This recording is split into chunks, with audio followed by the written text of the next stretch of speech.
Winter is officially knocking on the door. And this isn't like that November winter that knocks gently, sees you're not home, and then comes back to check in on you later. This is that pesky December winter. Knocks on the door, and then looks in the window, sees you inside, and says, well, I'm not going anywhere until he lets me in. And although I'd rather be working on the siding so we can get the siding 100% complete, the weather just isn't permitting for that type of work. So on the previous video, we called an audible and went ahead and started working on the rough-in electric. And we actually got the rough-in electric 100% complete on the upper level. Today, we're going to continue some rough-in electric on the main level. And when we run out of supplies, we will then move on to some rough-in plumbing. In an effort to try to keep moving forward and keep gaining progress on this one-man cabin build, which will eventually become a rental for families to enjoy. This is all the 12.2 I have left from the first 250-foot roll. This is another bedroom. We've got some rough-in done already. An outlet on this side of the bed, an outlet on this side of the bed. We're getting ready to order another bed like we had upstairs, but then the Admiral said, what if we did a pull-out couch down here so that there's another room for activities if people want it? And we're not 100% on that. I'm gonna put it up to a poll for you guys. That doesn't mean you're making the decision, but it does give us some feedback.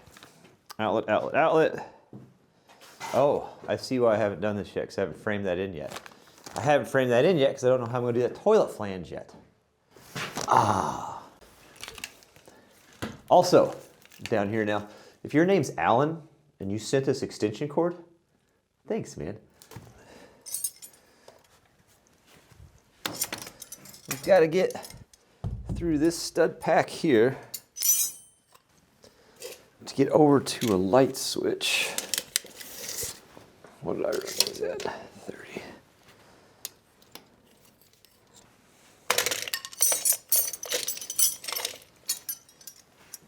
We have an assortment of bits here.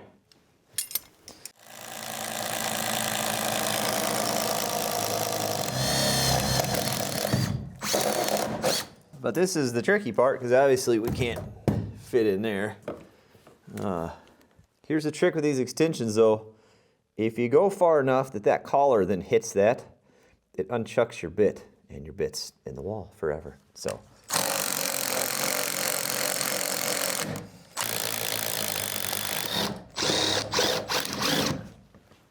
That.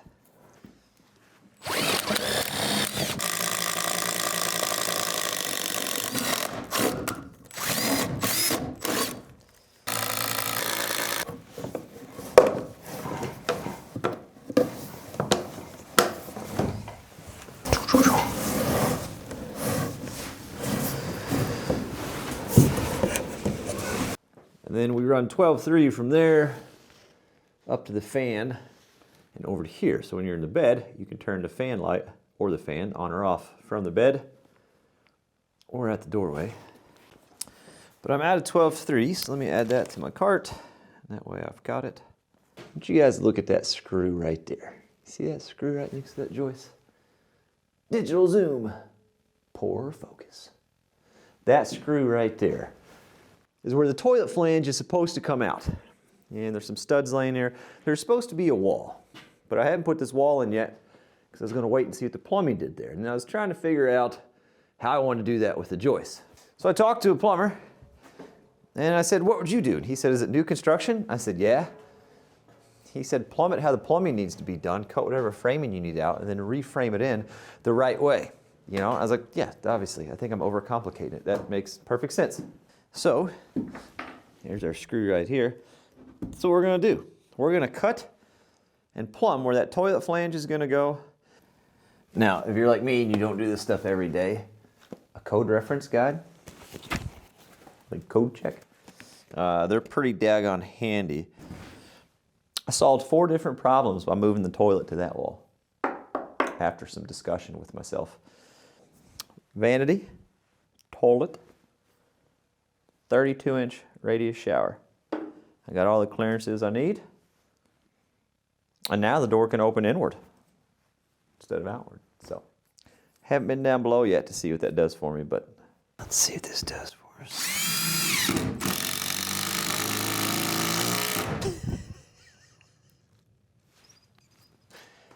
You see how it just kept going and then pulled in like it's in something solid? It's fine, whatever.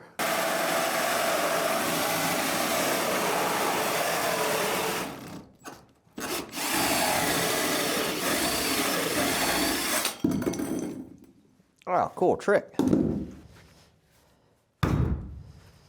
Lovely. Perfect. That's where I wanted the joist. Now, they make all kinds of fancy gadgets. You could get a 10-inch offset toilet, or we could come back a little bit. That's fine. If my math is correct, we'd still be into this. You can do offset flanges. That's a thing too. But I feel like the more stuff like that you add, the more problems you're gonna have with that toilet clogging in the long run. I feel like it's worth the effort to just put the pipe where it's gonna operate the best, and we can make the framing work. So that's the plan here. So we are right here, splitting that joist. It seems like the most common sense thing because that other wall is here, which means the bathroom vanity sink drain will come down through that wall right here. We'll just get everything over in this cavity, and then we'll come to the wall here and catch the shower pan somewhere over here and down to the main trunk line, which means we should be able to keep this up inside the cavity like normal, and then maybe just bulkhead out right over here. It's this problem solving that takes time that I just want to make sure that every step I'm doing here and reworking this is allowable. We got our hole for our vanity drain, so it can come up in the wall. Drain. There we are on the bottom side. Perfect. Right. Oh gosh. Oh no, no, no, no. Menard's app's not gonna work whenever your phone's broken. Cool. Okay. Definitely broke my phone, but we have a family backup, so I went to switch to that and got the heated jacket on. My father-in-law got this for me like 3 years ago. I machine wash this. I don't think you should, but I do. I got the stuff in the cart for the upstairs, so we can keep going on that in the second half of this video. We're just jumping all over the place. Look at this handy workstation. We've got a lot of materials, but not a lot of the stuff I need to get started. So we're just going from one thing to the other, making our list. And the second half of this video, we'll get some of this stuff installed. All right, this is a pressure reducing valve. We're like 90 pounds on the water line. At least we will be whenever we get it hooked up.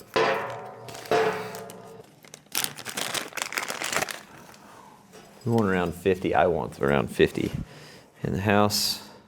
So it's 3/4 national pipe thread into it. It's got an arrow, indicates the flow in, and then 1-inch PEX connection there.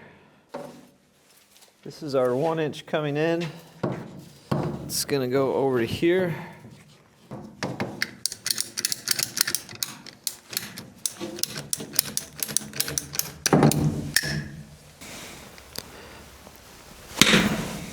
I need another T somewhere in here to run over to the hot water. We use this PVC just for a sleeve to get through up to the concrete, but we don't need that anymore. So we're gonna start with, well, a fellow wonders if he can just pound that sleeve on through from the top side. Give her some tippy tappies here.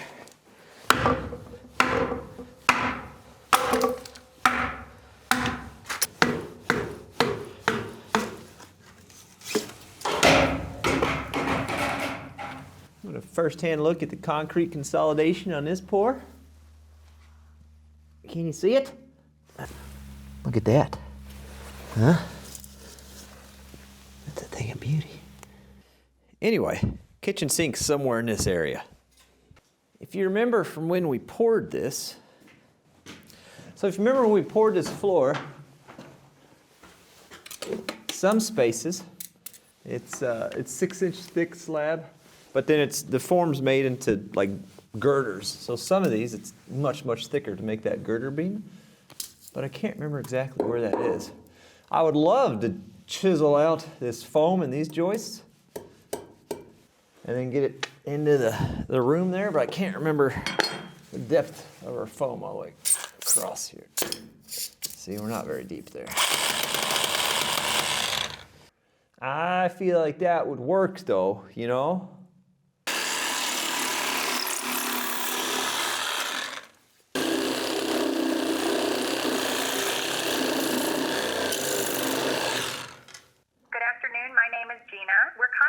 People in the state of Indiana whose Medicare files show unclaimed reimbursements or cost adjustments from 2025. We're verifying those during the 2026 enrollment so you don't miss those out. I believe you do have Medicare Parts A and B, right? Yes. Perfect. You're eligible for our plans. Let me forward you to the benefits specialist. Please hold for a moment. Hi, this is Adam on a recorded line, and how's your day going? Oh, it's good, man. How's your day going? Fine, thanks for asking, and God bless you more. This calling looks like may have inquired about benefits on website. I'm here to assist you and let you know all the updates and benefits available according to your area. So you do have Medicare Parts A and B both, right? Oh, sure, yeah.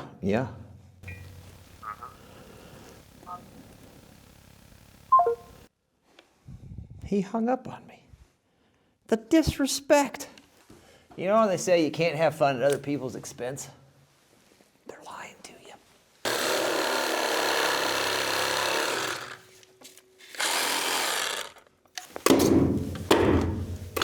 Oh.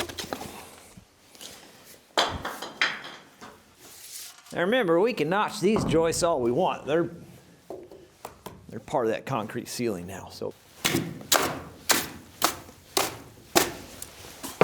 We're gonna run 1.5 inches because the only thing on this is this kitchen sink. And I think once we get on the other side of this wall, we can drop out and add some pretty good fall to it.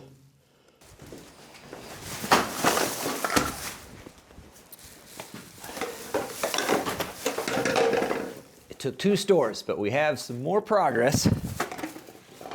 We got a broom and a dustpan too. Let's see if I can find the instructions on it, but we may give her a whirl. So I want to do some rough-in plumbing work up here. But real quick, I want to address something.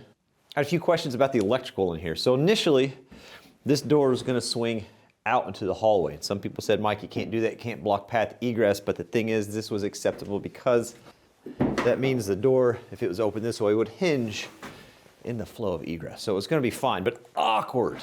Just awkward for the flow of the building regardless. So we ended up changing to a sliding style door. Now, not a pocket door, because I don't have the room for a pocket door. One, the radius wall is in here. We've also got some electrical on both ends, and the wall itself isn't even long enough for the size of the door we have here. This is a 36-inch door, okay? I don't have room for a pocket door, so it's gonna have to be an external slider, which they have their place, but to provide privacy in a bathroom, I didn't think it was a good solution. But it's what we're gonna go with, which means this switch would have been fine. For where we're at, the switch has to be accessible when you walk in the bathroom. Boom, or boom. It's gotta be within reach of the doorway. There's not a specific measurement that I know of, it's just, you gotta be able to reach it at the doorway. So this was gonna be fine, but now that we've redone the plumbing in here and we've changed the layout, that means I've got the room for my 3.0 door to swing here, which means this switch is now officially behind the door, and that's not good. We'll have to move that over to here. We'll probably just put it right next to that one, still reachable from the doorway. You also have to have an outlet within 3 feet of the vanity, not 3 feet from the vanity, within 3 feet of the vanity. If you have 2 sinks, I think you can just put it in the middle, actually. But you gotta have one within 3 feet of the vanity, and it must be GFCI protected. Every outlet in a bathroom should be on a GFCI circuit, for my opinion, where I'm at, but the code is the one by the vanity definitely has to. It has to be a dedicated 20 amp outlet though, and I forgot about that part. And I was just double checking based on a few comments, and people are right. It has to be a dedicated 20 amp circuit. I'm assuming because the heavy load from hair dryers, curling irons, hair straighteners. So because this has been rerouted, because we can now get the door to open this way the way we want it, we will move the switches over here like we talked about. I will keep this outlet here. We're just gonna have to wire it for a direct circuit. But this is part of the building process. You can put something on paper all you want, but until you get in the space and you feel the space, there's gonna be some unknowns. When I built my home, that was the 50th home I was a part of building, back when I used to build homes full time. I did concrete excavation, not this part, but I saw a lot of it. And out of those 50 homes, not one of them went on without at least one change order. So let me lay out here what's gonna happen above us. This is gonna come out of the floor, go that way. This, we're gonna go into that. This is gonna catch the toilet right there. That's gonna come down out of the toilet. All right, like so. Let's see how much of that joist we have to take out.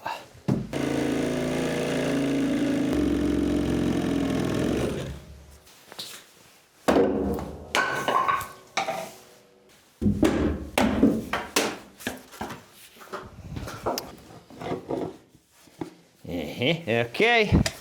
Oh yeah. Let's get a rough measurement here. Okay, we're just gonna get something that's close.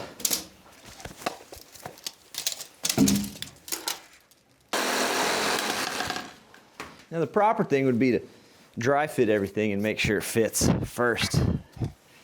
That would be my recommendation to you. Am I doing that? No. No, I'm not one who typically follows my own advice.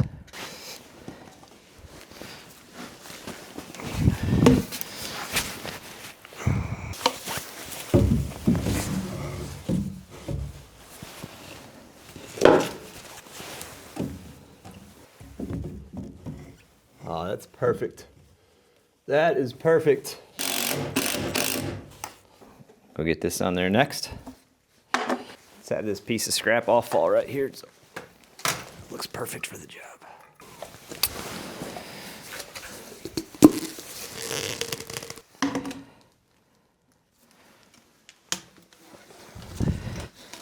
Oh yeah. More primer on the better. Well, things went sideways pretty quick there. Had them assembled, and then I had my plumbing straps holding it, and lost my balance, and grabbed the pipe and broke the straps, and then, well, we're out of primer and probably out of glue. I got primer all over the portholes. A lot of people have suggested, why don't you sub it out, or ask, why don't you just sub some of these things out? The sooner you get it done, the sooner you can bring in money. But then the more you pay in subs to get things done, the more money you owe, and the longer it takes to recoup that investment. I think people have lost track of what it means to DIY or why that's even a thing. The whole point is, one, we don't have the funds to sub it out anyway. That's why DIY exists. Nobody's doing DIY because they're bored. Nobody's like, I've got the money, I could pay someone to do this, but I would actually just like to ruin another weekend and frustrate myself through a project I've never tackled before. Nobody's ever said that, and if they are, wild, okay? But the other part is just the sweat equity. That's the whole thing, to build yourself up from what you don't have and make something more of your life. And even though that sucked and I just lost $100 in fittings because it's 20 degrees outside and it just shattered when they hit the concrete, I could do that same scenario 5 times over and still be cheaper than hiring somebody. This is it, man. Sometimes it sucks. You just got to embrace that and push through it. Also, these are brand new Max Grip gloves I got from Menards. My other ones I got have primer all over them, but it's 2 lefts. So maybe I'll find a pack that has 2 rights and then we'll be okay. Here's what I want to do next. I want to try to get this trunk line up some. I think the other factor is a lot of people just don't know what stuff costs anymore. If you hired somebody to do something 5 years ago and you hired that same person to do that exact same job today, you tell them no strictly on the price. You'd say that's insane. And I agree with you. Sweat equity gets more and more valuable. Also, I know the mistake I made up there. And we're going to remedy that by doing what we should have done from the beginning. Starting at the bottom and working your way up. I cut all those holes just to figure out the layout of the bathroom, and then for some reason I started stacking pipe from the top down. Who does that? a guy that doesn't do it very often. But bottom first, just makes sense. Give it a twist. I want to come right like that. So right here, we're adding a clean out. So if we ever have to snake down out to the septic, we can do so from here. I'll tell you the worst part of the upstairs escapades is the fact we didn't get it on camera. Stuff like that goes for gold on the internet. Well, we can just take that off in the future and snake right down to the septic tank. So remember, this right here is that concrete walkway. You're outside of the yacht. Right here, you're outside. Now we got to go up through that pocket, which is wood because everything else is concrete. So we'll just put this in dry. Okay, and a 45. Like that. But I got to figure out that length and get her cut. That's going to work pretty well though. And mark it a little bit better after we get it in place.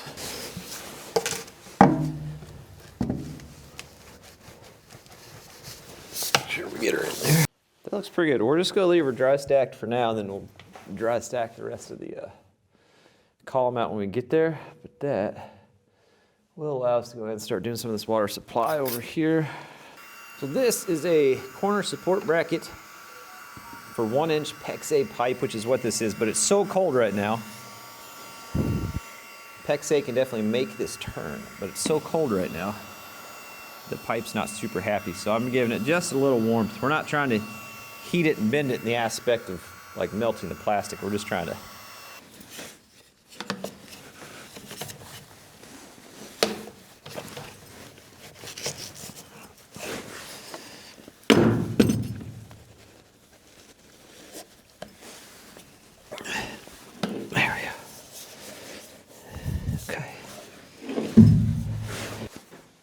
So the next thing after that 90, before it gets to the pressure regulator, it's going to be a gate valve. 1-inch national pipe thread, 1-inch PEX crimp. This is my master shutoff for the water for the building. There'll be also a valve at the meter as well, but that meter's 400, 500 feet away.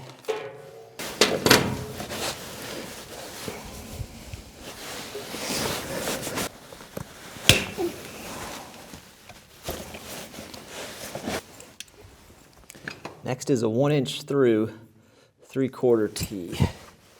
It's going to go right here.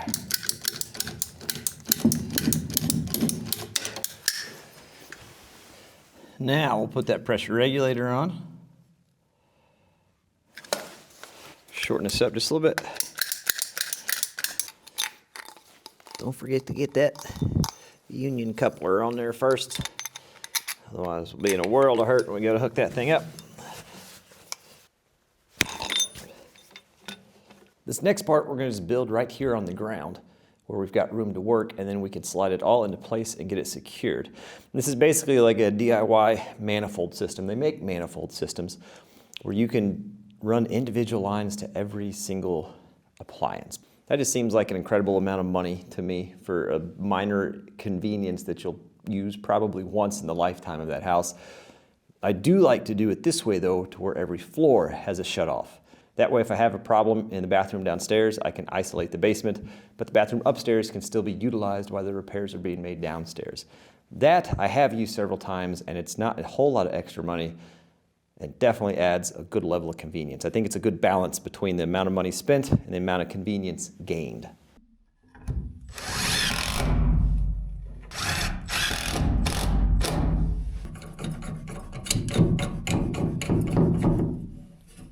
So we've got the main coming in. We got the main shut off.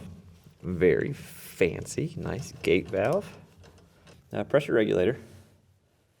Pre-pressure regulator for some hose bibs.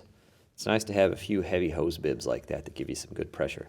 So that's where that will go. This right here, I got to pick up one more fitting for that. But this will be this is like a pressure temperature gauge for like a floor heat radiant system, but the pressure gauge is what I care about. And that way we'll know how much pressure we are after our pressure regulator. We can always check that. And then we'll have basement if we need to turn it off, kitchen if we need to turn it off, upstairs bath if we need to turn it off. Then we will plug that very top one. I got to pick up a 1-inch plug. That will come over and route to our tankless hot water heater. And then we will build the same manifold system for the hot water as well. That way we can just isolate each floor as we need. It's not bad. All of these have ears that we can attach that to, so get it nice and secure. And then we've got some pipe clamps. We'll space this off just a little bit so that she's not up against that plywood. But we got everything we need to secure that. I just got to pick up a few more fittings. And at some point, we got to pick up that hot water heater so we know how she plumbs in. I want to go ahead and finish cutting that out and see if we can't get this pipe jabbed through there and see what that looks like and if that plan's going to work the way I want it to. I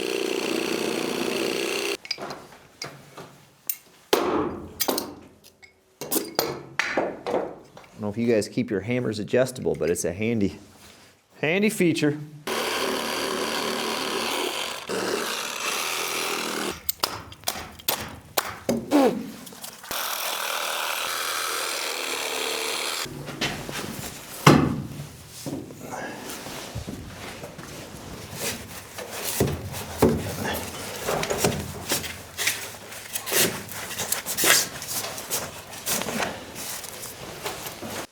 I'm going to go ahead and ignore all the lessons we've learned today. Just go ahead and glue a 90 on the end of that.